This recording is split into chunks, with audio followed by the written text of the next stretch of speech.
Que le Seigneur bénisse.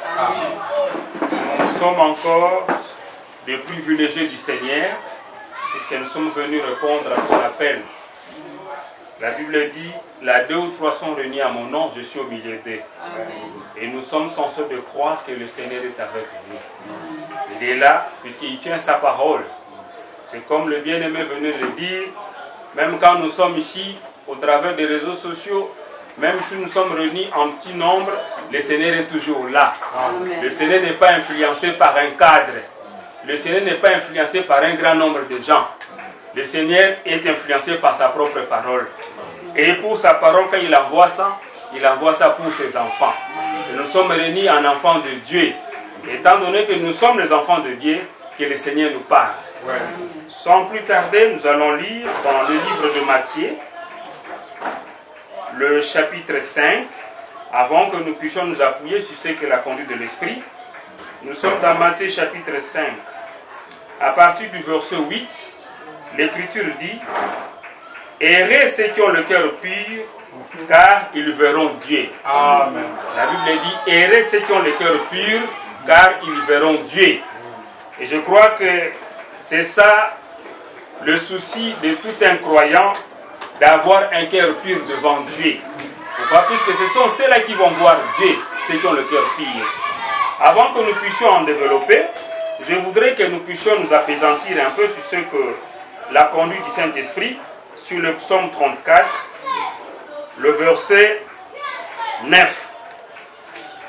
L'Écriture dit « Sentez et voyez combien l'Éternel est bon. » Nous sommes censés, comme la Bible dit, sentez et voyez combien l'Éternel est bon. Et le Seigneur est bon pour nous. Il est notre bon berger. Si nous sommes là en vie, c'est grâce à lui. Amen. Si nous sommes en bonne santé, c'est grâce à lui. Puisqu'il y a beaucoup dont le Seigneur a retiré le souffle de vie. Mais pour nous, il nous a donné l'être et le mouvement. Alors voilà pourquoi cet après-midi, nous ne pouvons que le louer.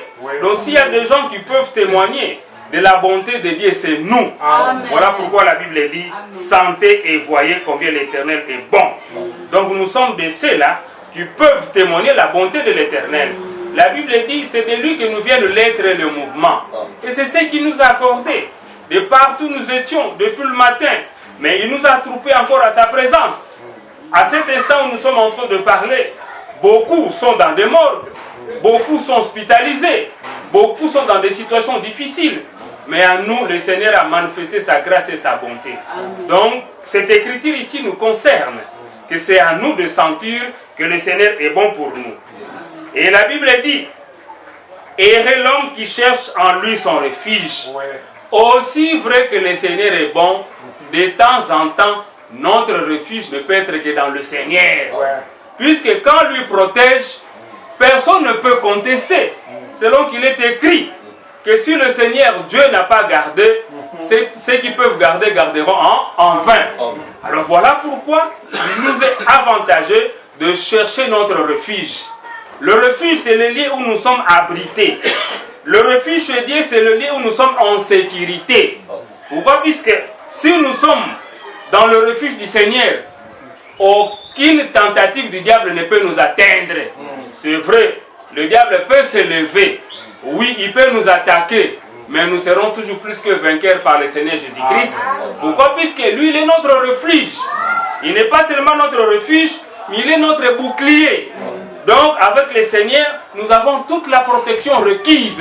Voilà pourquoi au début, il est dit, sentez vraiment, comme l'Écriture dit, sentez, voyez combien le Seigneur est bon. Donc, nous sommes censés de reconnaître ou de chercher de temps en temps notre refuge entre les mains du Seigneur. Puisque nous savons ce que le Seigneur détient, personne ne peut le ravir. Tel que nous sommes là, en enfants de Dieu, quel que soit, même si le diable peut tourner toutes les armes contre nous, mais aussi vrai que nous sommes dans le refuge du Seigneur, rien ne nous arrivera. Amen. Même si la maladie peut nous atteindre, mais nous savons que nous sommes protégés par Dieu. Nous savons que nous sommes dans le refuge du Dieu Tout-Puissant. Rien ne peut nous arriver. Le Seigneur là qui s'était révélé à Abraham comme étant le Dieu Tout-Puissant, il a dit à Abraham, ne crains rien. Je suis l'Éternel, le Dieu Tout-Puissant.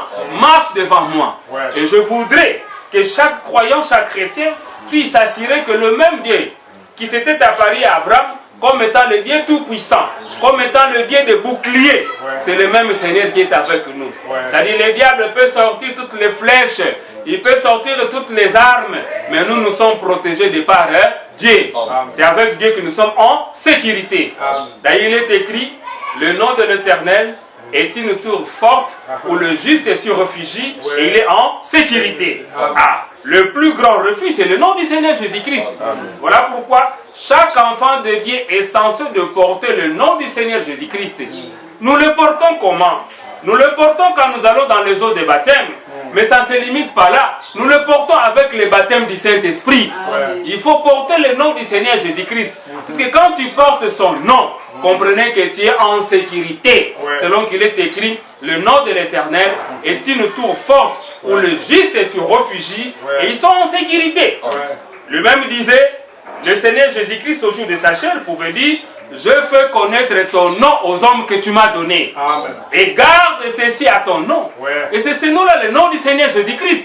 C'est-à-dire le nom du Seigneur Jésus-Christ constitue un bouclier. C'est-à-dire toutes les flèches du diable seront sans succès.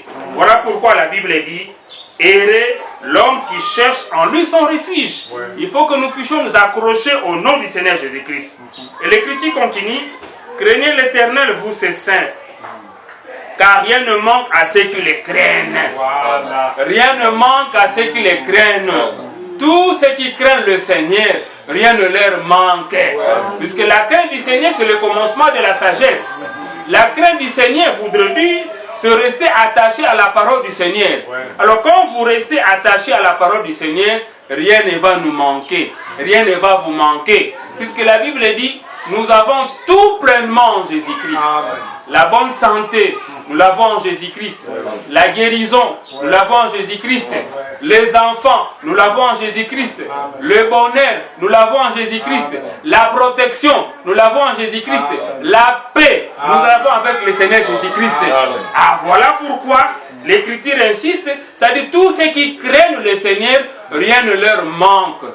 Craindre le Seigneur voudrait dire marcher selon sa parole. Craindre le Seigneur Jésus-Christ voudrait dire accepter le Seigneur Jésus-Christ. Puisque le Christ à nous, c'est l'espérance de la gloire. Donc je voudrais que tout un chacun de nous puisse être rassuré qu'avec la crainte du Seigneur, nous avons tout l'appui divin. Nous avons le secours divin. Nous avons le Seigneur Jésus-Christ avec nous. Avec le nom du Seigneur, nous avons l'armée céleste avec nous. C'est-à-dire le Seigneur va nous protéger même là où nous on ne voit pas. C'est ça l'avantage d'être avec le Seigneur. Puisque lui, il voit ce que nous, on ne voit pas. L'ennemi, c'est vrai, il peut nous tendre des pièges. Mais nous avons celui qui voit au loin. Nous avons le grand aigle. Le grand aigle, c'est le Seigneur Jésus-Christ. C'est Dieu lui-même. Lui, il sait voir à distance. Même un piège qui tend de 10, qui peut venir un peu dans 5 ans. Lui, il sait voir ça. Même quand nous allons sortir ici dans cette salle, il peut y avoir un peu de piège. Mais le Seigneur est en train de voir ça. Or, comme tous ceux qui craignent le Seigneur ne manquent de rien, la Bible dit, l'ange du Seigneur campe autour de ceux qui les craignent et les arrache du danger. Voilà pourquoi il est avantageux de craindre le Seigneur. La Bible dit, à partir du verset 11, les lionceaux éprouvent la disette et la faim. Mais ceux qui cherchent l'Éternel ne sont privés d'aucun bien. Les lionceaux peuvent manquer. Mais nous, avec la crainte du Seigneur, nous ne manquerons de rien. C'est là où cela nous pousse un peu à voir ce que le psalmiste pouvait dire. L'Éternel est mon berger, je ne manquerai de rien. Voilà. C'est que la crainte du Seigneur, ça dit, il peut nous amener. Nous n'allons rien manquer. Tout ce que nous avons besoin, que ce soit le bonheur, la guérison, les enfants, la tranquillité, la paix dans l'âme, nous l'avons avec le Seigneur Jésus-Christ. Nous avons dans la crainte du Seigneur. Même si d'autres peuvent manquer, mais nous avec le Seigneur, nous ne manquerons de rien. Le psalmiste l'a chanté, le Seigneur est mon berger, je ne manquerai de rien. D'ailleurs, il sait nous conduire vers il nous conduit vers pâturage. Ça dit pour nous le vers pâturage, la parole du Seigneur, sur le plan de l'âme. Mais le vers pâturage, c'est aussi le bonheur, la bonne santé. Il faut que nous soyons toujours regaillardis. C'est-à-dire nous devons être toujours en forme. Mais qu'est-ce qui nous donne la bonne santé? Qu'est-ce qui nous donne le bonheur? C'est la crainte du Seigneur. Puisque quand nous avons la crainte du Seigneur, assurons-nous que le Seigneur est là. Amen. Selon qu'il est écrit que nous avons tout pleinement en Jésus-Christ. Ouais. C'est ce que la Bible dit ici. D'autres peuvent manquer, même pendant ces temps de confinement. Il y a des disettes. Mais pour les enfants de Dieu, le Seigneur ne le manque pas de les nourrir. Quelle que soit la maladie peut venir. Tu peux dire que mais sur l'aspect financier, je ne sais même pas comment aller à l'hôpital. Mais jusqu'à ce que cette maladie va partir, tu verras que tu étais à l'hôpital, tu as déboursé de l'argent. C'est le Seigneur. Le Seigneur est là. Pourquoi? Puisqu'avec lui, nous n'avons pas à craindre. Avec lui, nous ne manquerons de rien. Pendant ce moment, il y a une crise sur le plan international. Il y a une crise surtout avec nos pays à nous. La crise est palpable. Mais comme la Bible dit que ceux qui craignent le Seigneur ne manqueront de rien, le Seigneur est en train de nous nourrir. La Bible dit à chaque jour suffit sa peine. Ce que nous avons là, ça nous suffit pour nous. Ça dit, avec ça, nous pouvons confirmer la fidélité du Seigneur. Puisqu'ici, il faut voir, depuis un peu ces événements ont commencé jusqu'à présent, on peut se poser la question, mais comment nous avons tenu les coups? Nous les enfants de Dieu, on ne se pose pas la question. Nous savons que le Seigneur est avec nous. Amen. Lui nous avait dit qu'il ne nous laisse pas orphelins. Lui nous a dit ne vous inquiétez de rien. Quand le Seigneur dit ne vous inquiétez de rien, quelle que soit la maladie, quel que soit ce qui peut arriver, nous allons compter sur le Seigneur. Puisque nous savons que lui il est toujours avec nous. Voilà pourquoi la disette, la famine, tout ce qui peut arriver, mais le Seigneur est avec nous. Voilà pourquoi il est important de marcher avec ce Dieu puissant. Puisque lui, il est là, il nous tient compagnie. Lui, il a dit, je ne vous laisserai pas. Lui, il a dit, je sais vous prendre en charge. Depuis vos origines, je vais vous prendre en charge jusqu'à votre vieillesse.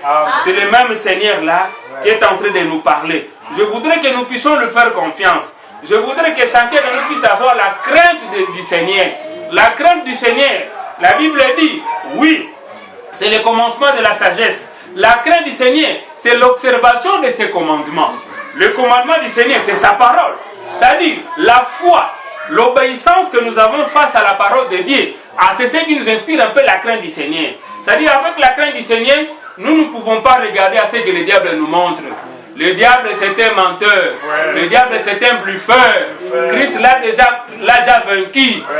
Même ici, lui veut nous montrer que voilà, tu as maigri. Voilà, ta maladie a duré. Non. Nous, la Bible dit, c'est par ces maîtresses que nous avons été guéris. La Bible dit, je suis le Seigneur Dieu qui te guérit de toutes tes maladies et qui pardonne toutes tes iniquités. Alors, il est évident que nous puissions lui faire confiance. Ça dit, la crainte du Seigneur voudrait que nous puissions considérer ce que le Seigneur nous dit.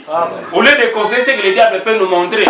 Le diable peut te montrer un tableau noir où tu ne sais pas où commencer. Les gens peuvent venir en train de t'infliger, comme c'était le cas avec Job. Pendant que le Seigneur faisait passer Job en épreuve, mais ses amis sont venus lui montrer que non, tu as péché, non, tu as malédiction, non, ceci, non, non. Alors que le Seigneur est en train un peu donc de faire passer Job un peu en épreuve, toujours pour l'intérêt de sa parole. Mais l'adversaire viendra, non, lui, toi tu es là, avec cette maladie-là, c'est le péché. Toi tu vois cette disette que tu as, c'est le péché.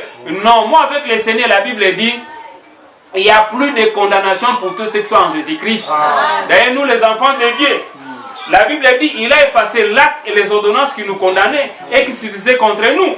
Donc, le sang de Jésus nous sert d'un détergent où le diable, rien n'est à notre compte pour le compte du péché. Avec le sang de Jésus, tout a été purifié. Il n'y a aucun obstacle. Dans le livre d'Ésaïe, il a été dit, ôtez tout obstacle devant mon peuple. C'est-à-dire devant nous, avec le sang de Jésus, tous les obstacles ont été ôtés. Donc il n'y a rien devant nous. Nous n'avons que la voie royale vers le ciel. Nous n'avons que la voie royale vers l'éternité. Donc c'est question que nous restons attachés. En dépit de tout ce qui peut nous arriver, restons attachés à la parole du Seigneur. Restons attachés à la fidélité du Seigneur. Ne regardons pas notre état actuel. Ne regardons pas comment tu as maigri. Ne regardez pas comment la maladie a duré. Ne regardez pas les tableaux de la disette que le diable veut te montrer. La réalité, c'est la parole du Seigneur, c'est autre chose. Nous, avec nous, la Bible dit la bénédiction va nous suivre. C'est question de croire et tu verras la chose va s'accomplir. Puisque toute la Bible dit c'est une prophétie. La Bible dit attends-la, elle s'accomplira certainement. Donc il n'y a pas lieu de s'inquiéter. Comme la Bible dit, ne vous inquiétez de rien. C'est question de rester attaché à la parole du Seigneur.